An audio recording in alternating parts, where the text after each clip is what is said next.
Começa agora pela TV Novo Tempo mais um programa Evidências na busca de fatos que comprovem a veracidade histórica da Bíblia Sagrada. O livro do Gênesis é um importante documento que traça a origem da humanidade, da história do povo hebreu, de onde saiu o Messias, o Salvador, não apenas de Israel, mas do mundo inteiro.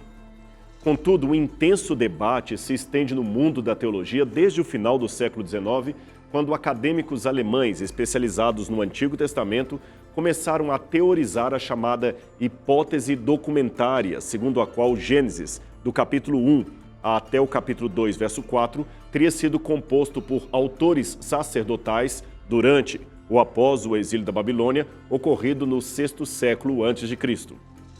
As implicações dessa hipótese são delicadas. Em primeiro lugar, ela nega que tenha havido um autor inspirado por Deus chamado Moisés. Isto seria, segundo eles diziam, fruto do imaginário judaico da ocasião.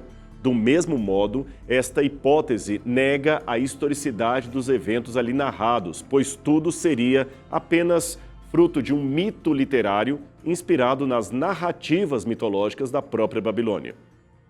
Nesse ponto, a opinião dos críticos se dividiu.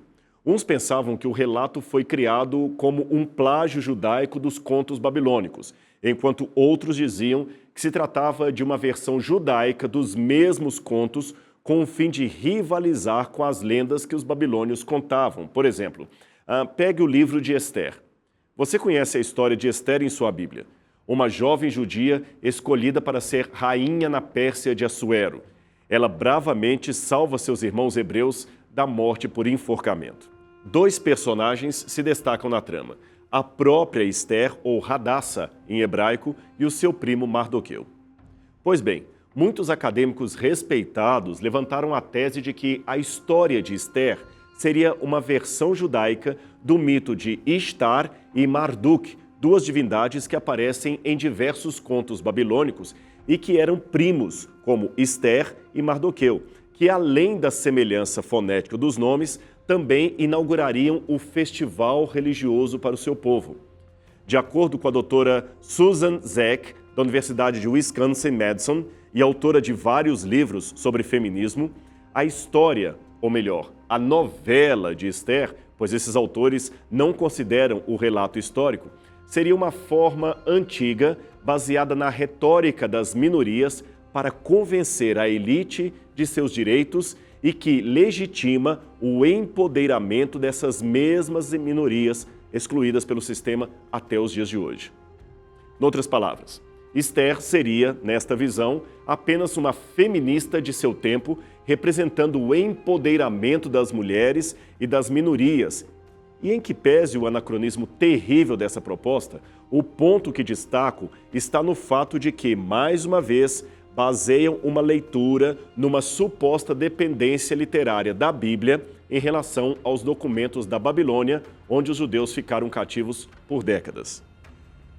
Embora exista de fato um ou talvez outro ponto de espantosa semelhança entre o Gênesis e a literatura sumeriana e babilônica, a comparação entre ambos não mostra uma dependência de uma pela outra, mas sim a referência conjunta a fatos e acontecimentos que realmente tiveram lugar nos primórdios da humanidade. Deixe-me explicar isto de uma maneira mais fácil para você. Considerando que realmente existiram Adão e Eva e a história do pecado, eles foram, portanto, os primogênitos ou os genitores de toda a humanidade e transmitiram a seus filhos as experiências pelas quais passaram. Depois disso, veio o dilúvio e aqueles que sobreviveram trouxeram consigo os antigos relatos adâmicos quando saíram da arca de Noé para repovoar a terra. Pois bem, ao que tudo indica, as primeiras civilizações pós-diluvianas se formaram na região do Crescente Fértil, também chamada de Mesopotâmia, que abrigaria a futura cidade da Babilônia. Logo, lembrando que os fundadores das primeiras cidades desse local eram descendentes daqueles que sobreviveram ao dilúvio e que esses também foram expostos ao mesmo conjunto de tradições recebidas desde Adão, o seu ancestral comum, não é de se espantar que encontremos na região relatos ou tradições muito semelhantes àquelas que a Bíblia traria posteriormente, pois todas se baseiam numa única fonte comum, que seria a tradição adâmica. Apenas não podemos esquecer que quem conta um conto aumenta um ponto. Assim como se fosse um jogo de telefone sem fio, estas histórias recebiam adaptações e modificações ao longo do tempo, criando versões muito diferentes da original, mas ainda mantendo traços comuns com o primeiro relatório vindo de Adão. São esses traços que os especialistas descobrem, tentando traçar uma conexão literária entre os diferentes documentos textuais.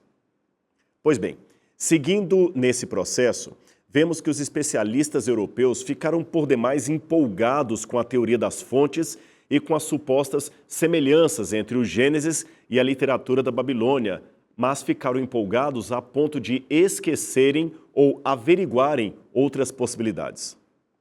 Por isso criaram ideias absurdas, porém defendidas com muita erudição, como, por exemplo, aquelas que advogam que Gênesis 1 e 2 seriam frutos de diferentes autores e escritos com diferentes propósitos, sendo apenas posteriormente juntados numa mesma unidade literária. Tudo isto, é claro, ocorrido apenas muito tempo depois que os judeus se tornaram cativos na Babilônia, pois antes disto, eles nem sequer teriam qualquer ideia de como o mundo teria sido criado. Já pensou uma tese acadêmica nesse jeito? O argumento desses autores seria o de que as fontes da criação do céu ou da terra eram algo sofisticado demais para os primitivos judeus, e somente quando estes estiveram expostos aos mitos da Babilônia, então puderam plagiar ou forjar a sua própria versão daquela mesma história. Além disso, argumenta-se que Gênesis 1 e 2 são capítulos diferentes e até contraditórios, o que reforça a teoria da hipótese documentária. Antes de responder a esses dois pontos em especial, deixe-me apenas reforçar a implicação dessa teoria. Há muitos seminários de teologia por aí, tanto católicos como protestantes, que estão ensinando para futuros pastores, padres e demais teólogos que isto seria uma verdade. Porém, em termos de cristianismo, preste atenção, se acreditarmos que o Gênesis é apenas uma lenda adaptada de outras lendas babilônicas, então temos uma série de problemas, porque isto afeta toda a estrutura teológica do cristianismo em geral. O teólogo presbiteriano Augustus Nicodemos sistematizou muito bem o problema. Falando especificamente do Gênesis, ele diz: se o relato dos 6 dias não quer dizer o que parece dizer, então quer dizer o quê? Quais as alternativas à leitura natural da narrativa de Gênesis 1 e 2? E se o relato da criação não é literal, podemos dizer que o relato da queda do homem em Gênesis 3, que vem logo em sequência, também não é literal? Afinal, Adão existiu ou não? Houve realmente um momento histórico em que o primeiro casal caiu de um estado de inocência em que foi criado? A resposta a estas questões vai afetar profundamente a soteriologia e a cristologia do Novo Testamento, que assume a historicidade do relato da criação e da queda em Gênesis 1 a 3 como justificativa para a encarnação, morte e ressurreição de Cristo, como Paulo escreve em Romanos 5 e 1 Coríntios 15, ao fazer um paralelo entre Adão e Cristo. O relato do Gênesis é o primeiro de uma série de outras verdades do cristianismo.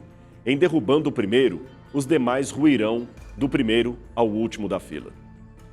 Eu fico imaginando o que passa na cabeça de um teólogo crítico da historicidade bíblica quando sobe ao púlpito de uma igreja e abre as escrituras para pregar à sua paróquia ou à sua congregação.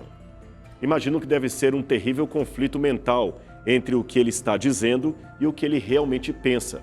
Ou ainda, quem sabe, cria-se uma anestesia mental que nem se preocupa mais com a incoerência entre aquilo que se anuncia como clérigo e aquilo que escreve como acadêmico. Isto é muito triste, a meu ver. Sabe, se o Gênesis é apenas um mito, uma parábola, por que a ressurreição de Cristo também não seria apenas um mito, uma parábola? Agora, se a ressurreição não ocorreu de verdade, então, como disse o apóstolo Paulo, somos os mais desgraçados de todos os homens e não precisamos ter nenhuma esperança senão a morte como alívio de uma vida que não tem nenhum propósito.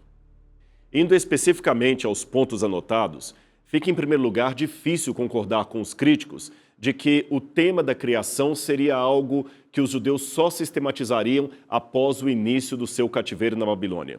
Há muitos textos bíblicos que os próprios críticos admitem como anteriores ao cativeiro da Babilônia e que demonstram traços de uma doutrina da criação bem amadurecida entre os autores judeus. Você pode ver exemplos deles em Jeremias 4, 23 a 26, Sofonias 1, 2 a 3, Oséias 4, verso 3. E o curioso é que ali aparecem as mesmas terminologias linguísticas que encontramos no Gênesis. Portanto, os judeus não teriam por que importar essa linguagem cosmogônica da literatura babilônica se eles já a possuíssem muito bem estabelecida em sua própria literatura. E mais, eu citei aqui Jeremias, Sofonias e Oséias. Pois bem, o fato é que Oséias era um profeta do norte e Sofonias do sul. Jeremias também seria do norte, mas atuando no sul. Isto mostra que essa linguagem era comum em todo o território dos hebreus, e não apenas num ou noutro setor. E para terminar, tem outro problema que eu gostaria de passar para você. Os próprios especialistas se contradizem em suas opiniões acerca de quando foi escrito esse suposto documento sacerdotal e que relações reais ele teria em termos de dependência literária dos chamados contos babilônicos. Só para citar, vários dos mais eminentes assiriologistas que se especializaram em relatos babilônicos da criação, vários deles se posicionaram contrários a qualquer relação literária entre o Gênesis e, por exemplo, o Enuma Elish. Estes entendem que esses documentos não teriam relação entre si.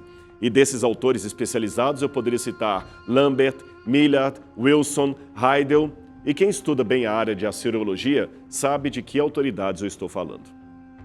Agora, o que me espanta é que, a despeito da conclusão desses respeitados especialistas, o tema da dependência literária do Gênesis em relação aos mitos da Babilônia continua ensinado em muitas faculdades como se fosse quase um consenso entre os acadêmicos, o que definitivamente não é. O assunto está empolgante, mas nós vamos agora para um breve intervalo e já voltaremos com mais um pouco do estudo da Sagrada Escritura. Não saia daí, porque o Evidências volta já.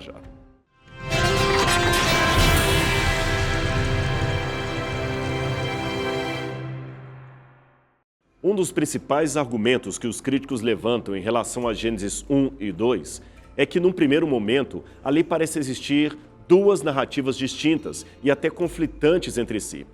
Pegue agora a sua Bíblia e analise comigo para você ver que, de fato, parece mesmo haver uma contradição ali. Em Gênesis capítulo 1, o Criador é chamado de Elohim, que na sua Bíblia aparece como Deus.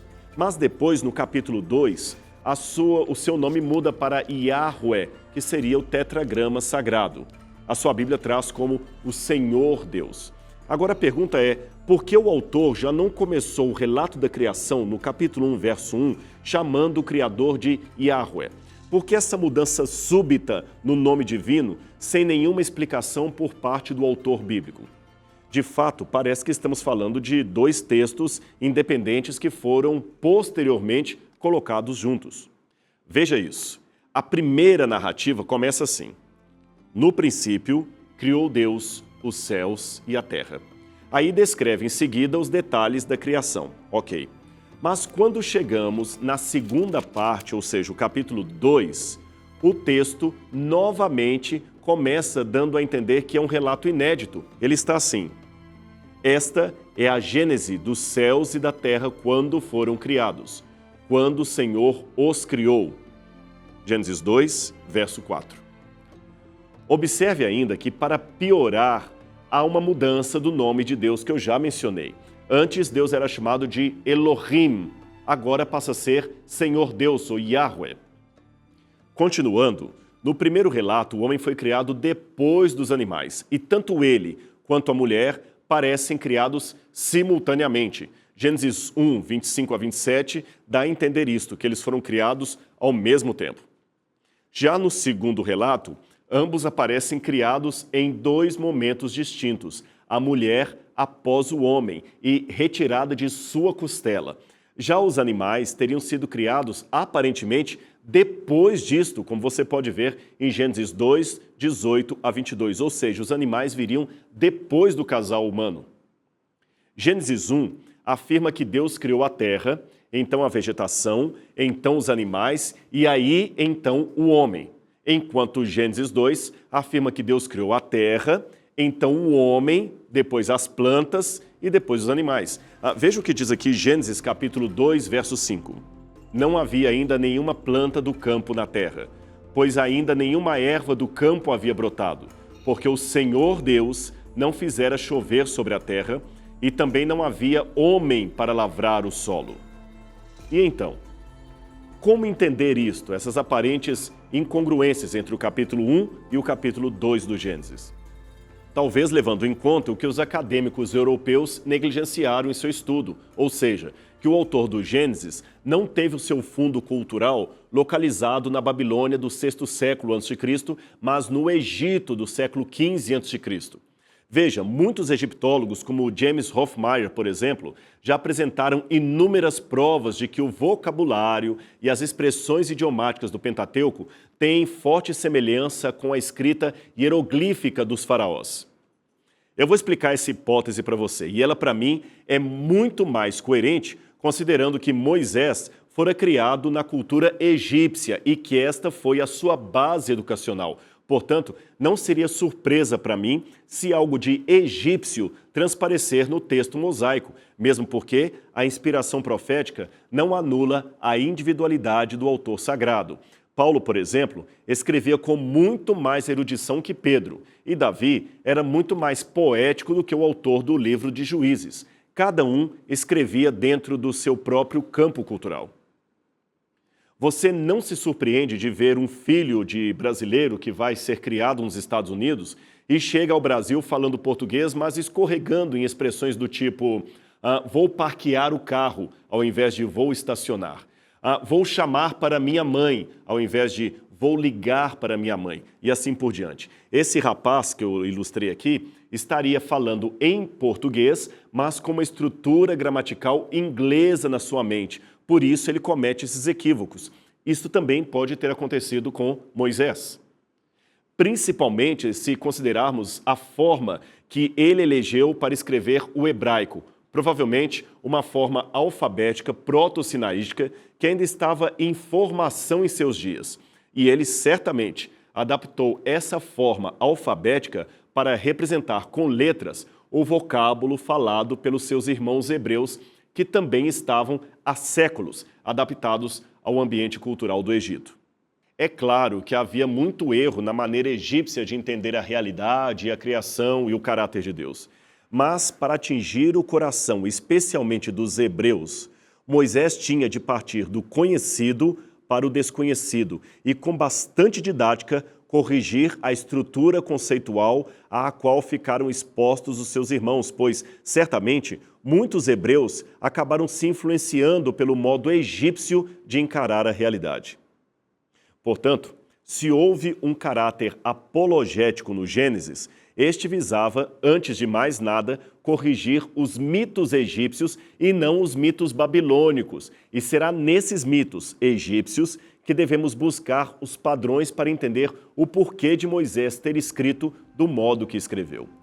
As crenças e conceitos sobre a criação entre os antigos egípcios podem ser vistas em diferentes fontes literárias, como os textos das pirâmides, os textos de sarcófagos e o livro dos mortos, além, é claro, da teologia de Mênfis, hinos, livros de sabedoria, desenhos funerários, etc.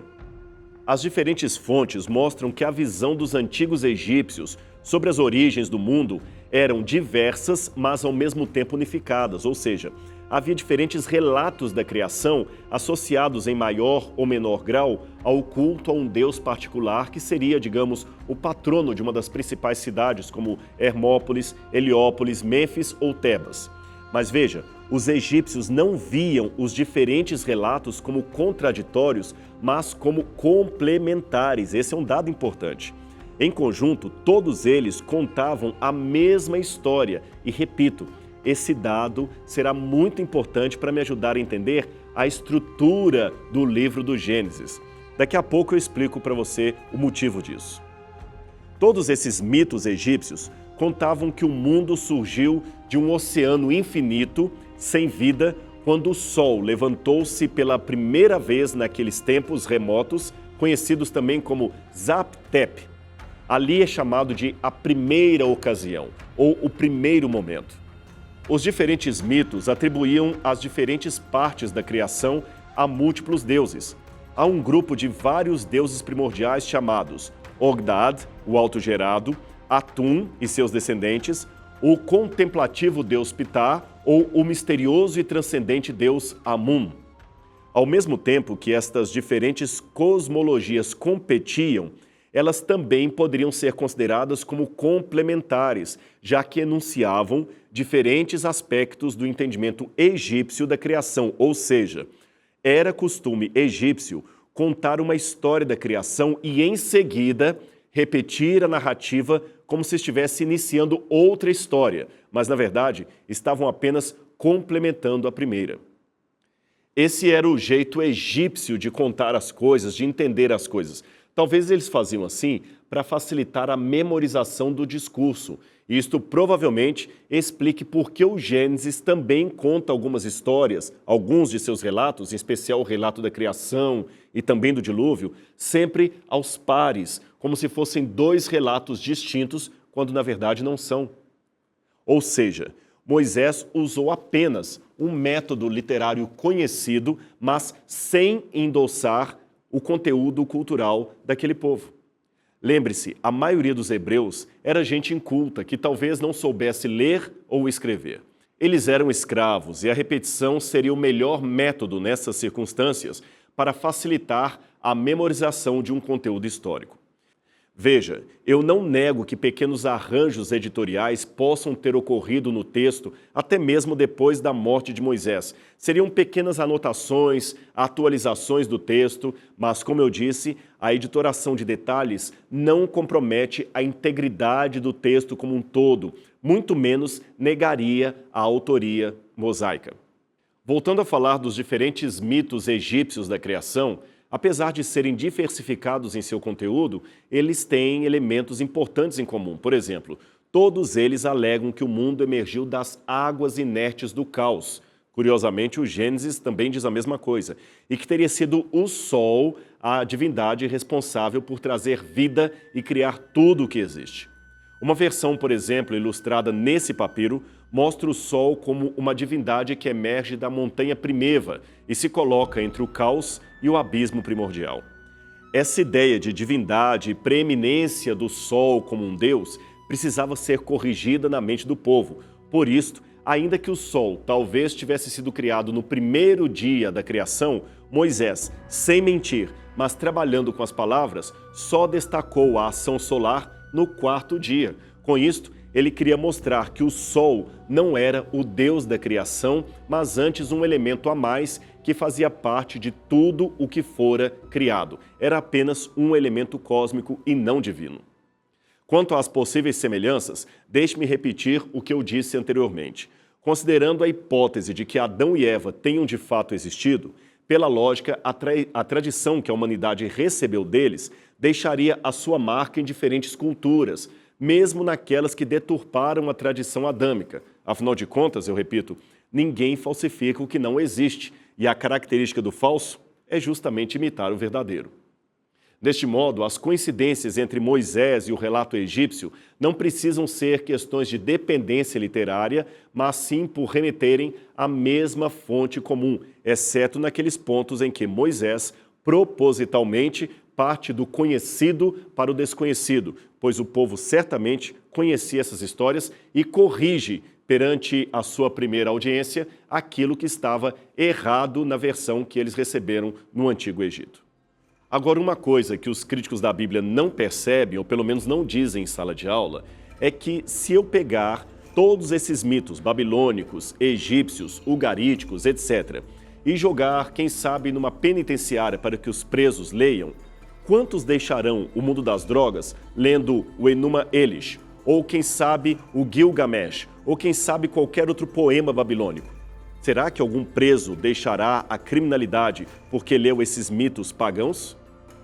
Agora, o curioso é que se eu deixar os mesmos presos lendo a Bíblia Sagrada, o relato do Gênesis, muitos deixarão a criminalidade e se converterão.